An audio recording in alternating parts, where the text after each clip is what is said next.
Locked on Georgia Tech here. We have a great show on tap for you today. I'm Bryce Koon. Is Georgia Tech basketball season pretty much over for the 2021-22 season? I'm going to give you my thoughts and why, and I'm going to dive a little bit deeper into some of the conversation because I think a lot of the show has been misinterpreted. We're going to talk about all that and more on today's episode of Locked on Georgia Tech. You are Locked on Georgia Tech, your daily podcast on the Georgia Tech Yellow Jackets, part of the Locked On Podcast Network, your team every day.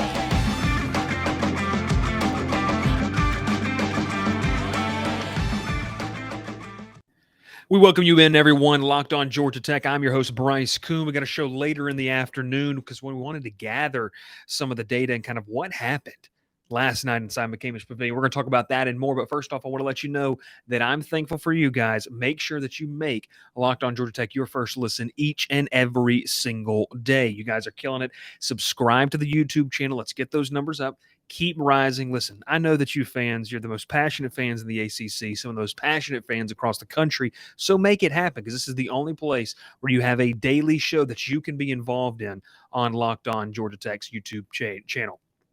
Also, as well, make sure to hit subscribe on any podcast feed. We're available anywhere that you want to see. Follow me down on social media as well as we get ready for today's show. Well, listen, we've got a good one planned, and I kind of want to roll into this really quickly because it's going to be a shorter show. We got an awesome opportunity to talk about this because I want to give you my thoughts, just personal, because there's been a lot of conversation about that around Georgia Tech. But then I also want to talk about this game. So let's go ahead and dive in real quick. It's safe to say that Georgia Tech's men's basketball program is not good right now. And I want to check that. They're not in the middle of a good season. This is obviously some struggles. We've talked about this. I don't want to beat a dead horse. There's a lack of a literal big man that Georgia Tech can employ on the court, and it's not there right now. And Georgia Tech's suffering from it. We're seeing it defensively. Last year, when you felt like you had the rim protection and out, players more comfortable, you don't have that. Defensively, this team is all sorts out of whack. Offensively, they can't be consistent enough to make up for the deficiencies on the defensive end. Defense starts from within. Just like in football, it starts from within and goes out. So understand that, and let's start from there. The lack of a big man is hurting this entire team, and you can only get away with it against teams that don't have a big man that can dominate, or they don't have the ability to get to the rim. And Boston College struggled in that, and that's probably why Georgia Tech won that basketball game. This one right here, they fell, obviously, 80-64, which tells me they're just not good on either side of the court right now. Wake Forest featured 5 double-digit scorers in this game, led by Alondas Williams, who, if you watched the show yesterday, you know Alondas Williams was one of the players, the top scorer in the ACC. 19 points, 9 assists, and 7 rebounds. What does that tell me? Well, Williams was just 1 rebound or 3 rebounds and 1 assist shy of having a triple-double. What does it also tell me? That they shared the ball and they attacked from different areas all over the court. Georgia Tech has played its first 6 of 7 ACC games, if you want to take a positive spin, against team in the top 7 of today's conference standings. And the Jackets are going to face 2 of the top teams in Florida State and Miami at home next week.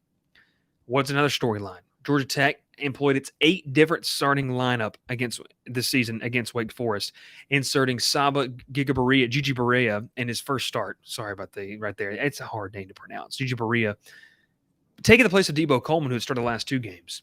They utilized 10 players for the 6th time this season. All of them played double-digit minutes, and all of them, 10 of them made it into the scoring column. They received 13 points from the bench compared to Wake Forest's 8. And it was a 9th time in 17 games. Just throwing out some things. They've averaged 10 steals a game. They had a season-high 11 against Wake Forest. But what does this tell me? Defensively, this team is just not good. They're just not good. And we talked about, in a previous show on the program, we talked about what was going to have to be the difference maker for Georgia Tech to make a difference, for them to make a difference on the defensive end. And it starts from within. The lack of a legitimate skilled big man that can play both sides of the floor is decimating this team's chances. It's absolutely hurting this team's chances. So the lack of that is a big reason why you're starting to see the perimeter defense suffer, because people feel pressed to play this one-on-one, and I know they may play a zone, but you feel so pressed to cover your area so much because you know you don't have help underneath. And that is such a big problem right now with how Georgia Tech's defense is schemed. Now, whether Josh Pastner and the staff try to do something, and they will, because whatever you want to think about coaching staff, they want to win. But with Georgia Tech, they're going to have to find something else. We talked about in the Boston College game, you can't rely on Tristan Maxwell to hit 7 threes every night. You can't rely on Michael DeVoe to score 25 to 30 points every single night. There's going to have to be something else they're going to have to look to. And I think it's going to be far and few in between for this team that they're going to find opportunities to get to the basket, to be able to shoot lights out in order to cover and make up for the defensive deficiencies that are on this team and the deficiencies that plague this team, because it's all there. It's all there. Even though they had a 2-point lead midway through the second half, they were unable to slow down Wake Forest's offense. Wake Forest shot better than 55% in the first half and almost 57% for the whole game. They were hot, and give them credit. They got good looks. They hit tough shots. But Georgia Tech's mantra, and Josh Pastner's mantra, has been, we're going to be a defensive first team that's going to do a ton and a lot to really make it hard while our offense catches up. Well, the offense is not there, and neither is the defense. There's not a lot of defensive into offensive plays that we're seeing take place. You know, I broadcast college basketball, and one of the biggest things that I talk about is transition buckets from defense to offense. Can you create a play defensively and then turn around and get it offensively? And they're not doing a lot of that. Rodney Howard, obviously, you know, with Saba getting the start, there's just not a legitimate skilled big man for them to throw out there. The loss of what they had last year has decimated this team. It has. And I don't think we can sit there and say maybe, you know, they should have found a big man. But this is the thing too. They haven't had Rodney Howard. They've dealt with some really tough opportunities. There's some tough situations. Bubba Parham's nowhere to be found due to injury. So it's a legitimate claim to say that this team is struggling with what they're trying to do. And I think that we have to take a step back and realize this team probably wasn't built for the success that they wanted to have this year, with the rest of the ACC taking a step up after a down year last year. Be real with yourself. And I want to talk about some of the expectations in a second, not only from the team, but what you expect from me on this show as well. But I just think it's very interesting to take a look. There's a real issue with this team. And I think what I said yesterday, some people got mad about it. And I'll talk about that here in a second. So we're gonna go ahead and skip right there to kind of where we're gonna roll with that next segment. But I think it's important to understand they're just not very good defensively, and they can't stop a lot as well. So that's a real problem. But I'll tell you what is not a problem. If you were not already running your business with NetSuite, because imagine, you know, this is the opportunity. This is it to win the tournament for golf, okay? You sink it, the championship is yours. But on your backswing, your hat falls over your eyes. That's essentially what you're doing if you're not running with NetSuite. Poor visibility because you're still relying on spreadsheets and outdated finance software to see the full picture. You need to upgrade to NetSuite by Oracle. It's the #1 cloud financial system to power your growth. With visibility, control of your financials, inventory, HR, planning, budgeting, and more, NetSuite is everything that you need to grow all in one place. Over 28,000 businesses have already used it. So for the new year, NetSuite, and listen, we're still in the new year, NetSuite has a new financing program for those ready to upgrade at netsuite.com/locked. 93% of surveyed businesses increase their visibility and control after upgrading to NetSuite. Head to netsuite.com/locked for this special one-of-a-kind financing offer on the #1 financial system for growing businesses. netsuite.com/locked. Back here on Locked on Georgia Tech, and I think it's interesting because as we're growing this show and as we're doing more things, the question has to be asked, and the question is begged of, well, you know, don't sunshine pump this program, and don't sunshine pump. And I've got that comment on with our football content and our basketball content. And I just want to make it be known, there's no sunshine pumping, but there's also no, we're going to live in the doldrums and be just depressed about where this athletic program is. No, baseball season is going to be a ton of fun this year. Number 21 in the country. It's going to be a lot of fun to watch them. But there's a lot of other aspects to this that I think we need to really realize what's going on and really take a step back and understand what's happening. Football, whatever. Well, that's a whole nother animal.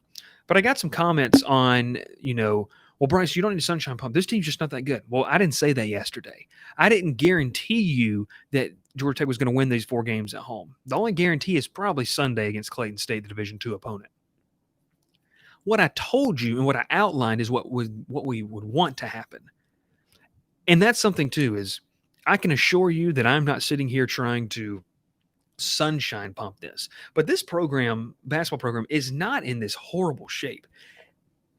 The constant expectation for elite play among this fan base is just it's interesting to me. And I ask this not as someone who is trying to challenge that or say it's not the right thing to do, but I'm asking it as where does that originate and off what basis does it originate? And that's where I invite you in the comments to let me know. Georgia Tech has the opportunity and potential to be one of the elite athletic programs in the country. Now, someone right now is going to sit there and say, well, you're sunshine pumping again. And I assure you that I'm not. This is really they have the potential. Every school has the potential to be good. You can't say that they don't do that. So that's not sunshine pumping. I'm not saying that this program is going to turn around next year, but what I did tell you is that there's a young core with Georgia Tech men's basketball that can be good and develop. If they find a big man in the transfer portal, then there is an opportunity for them to turn this around quicker than what you think.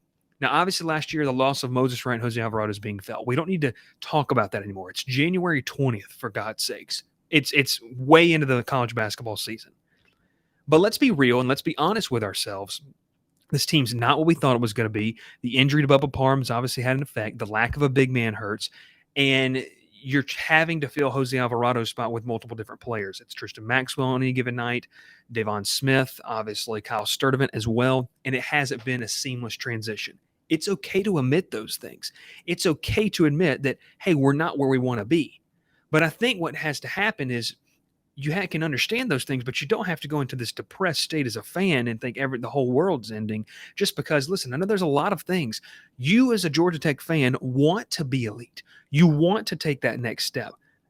And I just caution you to understand, and we're going to talk more about the future of the basketball schedule, coming up and what I think, but I caution you to understand that it's never as bad as you think it is, and it's never as good as you think it is. There's always room to interpret, and part of that's being a fan. And that's where the word fan stems from, being a fanatic. And so I understand that. But this constant overreaction when something happens it's a little much, and it's a little too much. And listen, I'm not trying to tell people how to fan, but just try to have perspective on the situation in both frames. Hey, we're not that good. Here are the reasons why. And I've detailed that plenty of times on this show. Hey, we may not be that good, but there's reason for optimism. I've detailed that plenty of time on this show. And I've told you, hey, it's not all sunshine and rainbows, but it's also not dark and stormy clouds for the next decade. There is room for improvement on this team, no doubt. That's something to be exciting about. I know it's not where you want to be, and I'm not telling you should want to be 1-6 or 1-7, whatever this team is in ACC play. You shouldn't want to be that. And that's fine. But understand that there's still things to be excited about, and have the perspective to be able to say, and the educated opinion to be able to say, yeah, we're not where we want to be because of A, B, C, and D. But hey, there's also things to be excited about because of, E, F, G, there's different things. Almost forgot the alphabet there for a second. So I think you have to have perspective as a fan, whether it's football, whether it's basketball, whether it's softball, whether it's baseball, whatever it is. You have to have perspective as a fan to be able to understand we're not where we want to be because of these reasons, but then we could be on our way to where we want to be because of these reasons. You can decide how you want to be a fan. I'm going to report, people say, well, you're not a Georgia Tech fan. I'm going to report it how we see it. That's my job here. And to deliver this content to you. That's what we're here for. That's what I'm doing here on this Locked On Georgia Tech podcast. A lot of people in this network are big fans of the programs. You know that I entered kind of covering the program through 24/7 Sports. So I'll just say this. It's not my job to be a fan, but when you cover a team, you cover a program, you want to see their success. And I want to be happy for that and happy for you as fans. So I think that's something interesting as well to just kind of point out. and make sure that we have, clear on that. So it's okay. It's going to be all right. This basketball program, while they may not experience success, they may not win a lot more games this season, there's still things that you can be excited about for the future. Firing a coach, a lot of these things don't solve the issues, and you have to firing or getting rid of something or just quitting doesn't solve the big issue. That's all I'm going to say on that. When we come back, I'm going to talk about the future of the basketball schedule, next couple games, and why it's important and what has to happen for Georgia Tech to win those games indeed. But hey, BetOnline wants to wish you a happy new betting year. And as we continue the march to the playoffs, March to March Madness and beyond, BetOnline remains the number one spot for all the best sports wagering action for 2022. New year with a new updated desktop and mobile website. Go there to sign up today and receive your 50% welcome bonus on your first deposit. Just use the promo code LOCKEDON to get started. From football, basketball, hockey, boxing, and UFC, right down to your favorite Vegas casino games, don't wait to take advantage of all the amazing offers available for 2022. BetOnline, the fastest and easiest way to wager on all your favorite sports. It's where the game starts. Looking ahead for Georgia Tech and the men's basketball program, they obviously had on 5 p.m. on Sunday have a matchup against Clayton State, which could be a refresher. It really could be. The game against Clayton State could be a refresher, and I think it's a perfect opportunity for this team to try and just get their mind right where they are in the season. It's not often that you get an opportunity like this to play a team that talent-wise on paper you're just better than. It can offer that opportunity. And I think that's going to be important to see what Clayton State, what you get out of it from an effort standpoint, maybe guys working and refining some of their skill sets.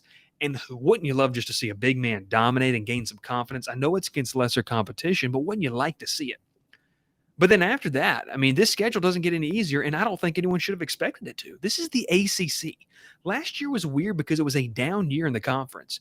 You get Florida State, who just upset Duke, and is one of the top programs not only in the ACC but around college basketball.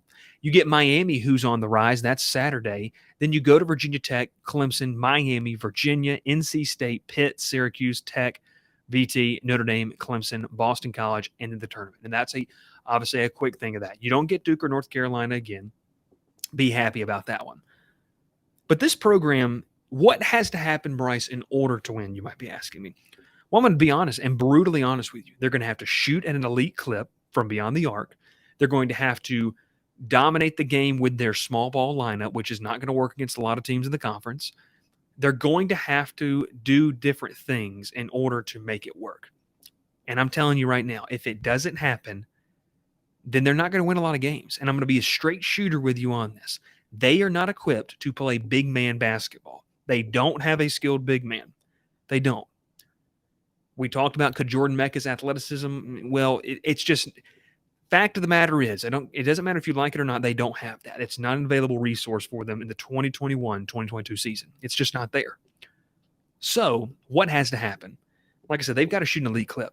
Tristan Maxwell and Debo Coleman are going to have to rise on the scene as elite shooters. Michael DeVoe is going to have to learn how to share the basketball and stop being scared, if he is scared, to share it because he doesn't feel like, and take this pressure away from him. Jordan Usher is going to have to cut down on the turnovers. He's doing a better job of that, averaging around 12 and 7 a night. Khalid Moore is going to have to step up as a defender because you're talking about Khalid Moore and Jordan Usher standing at 6'7". That's the tallest guys on the court. It's going to happen. Sturdivant is going to have that leadership. Davon Smith is going to have to clean up some of the mistakes. While in a year or two from now, you can feel great about the chances of Davon Smith, Debo Coleman, these other guys, Miles Kelly, maybe even a Jordan Mecca. But right now, they're going to have to do some things that's not characteristic. They're going to have to do things in order to win that is not the brand of Georgia Tech basketball we've seen in recent years. Whether that happens or not, I don't know if it's going to happen. I don't know. But the status quo of what's happening right now is not going to be able to carry through the season and have much success. Now, it could be wrong. We could see. But I'll tell you right now, I don't foresee that happening. It could be something interesting. We'll have to see how that plays out with the rest of the season. But that schedule's not easy.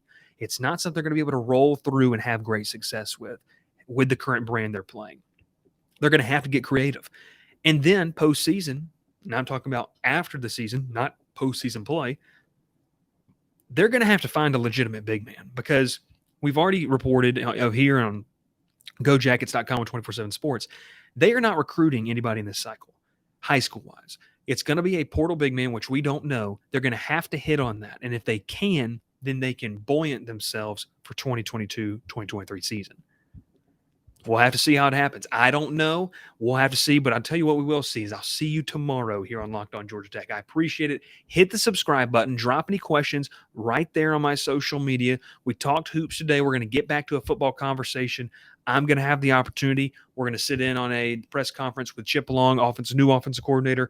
We'll talk about that. I might post a show a little bit later so get some of his thoughts as well. Once again, Locked On Georgia Tech. Make sure to hit the subscribe button. Thanks for listening and making it your first listen. And also, we do it as well. See